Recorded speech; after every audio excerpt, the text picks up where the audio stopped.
మోడీ సపోర్ట్తో బనకచెర్ల పూర్తి చేస్తారు అనుకుంటే చంద్రబాబు భ్రమ అవుతుందన్నారు రేవంత్ రెడ్డి. తెలంగాణ ప్రజల ప్రయోజనాల కోసం తమకు వ్యూహం ఉందన్నారు. తెలంగాణ ఎన్ని టీఎంసీలు కావాలంటే అన్ని తీసుకోవాలన్నారు చంద్రబాబు. మీరు పక్క రాష్ట్ర ముఖ్యమంత్రి, కేంద్రంలో మీకు పలుపాడి ఉండొచ్చు, మోడీ గారు మీరు ఏం చెప్తే అది వినొచ్చు. అంత మాత్రాన మీ ప్రాజెక్టులకు అన్ని అనుమతులు వస్తాయని మీరు అనుకుంటే అది భ్రమ. ఈరోజు 3000 టీఎంసీల మిగులు జలాలు గోదావరిలో ఉన్నాయి అని మీరు నమ్మితే, చంద్రశేఖరరావు చెప్పిండని కాదు, చంద్రబాబు నాయుడు గారు నమ్మినప్పుడు గోదావరి బేసిన్ మీద తెలంగాణకు 968 టీఎంసీల నీటి కేటాయింపులు ఉన్నాయి. 518 టీఎంసీలు ఆంధ్రప్రదేశ్కు ఉంటే 968 టీఎంసీలు తెలంగాణకు అలొకేషన్ ఉన్నది ఉమ్మడి రాష్ట్రంలోనే. మా 968 టీఎంసీల వరకు తెలంగాణ ప్రాజెక్టులకు బ్లాంకెట్గా మీరు ఎన్ఓసి ఇవ్వండి. మా సమ్మక్క సారక్కకు అడ్డం పెడతారు, మా సీతారామకు అడ్డం పెడతారు, మా కాళేశ్వరంకి అడ్డం పెడతారు.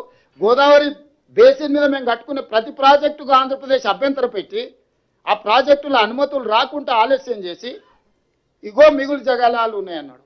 మిగులు జలాలు ఎట్లున్నాయి?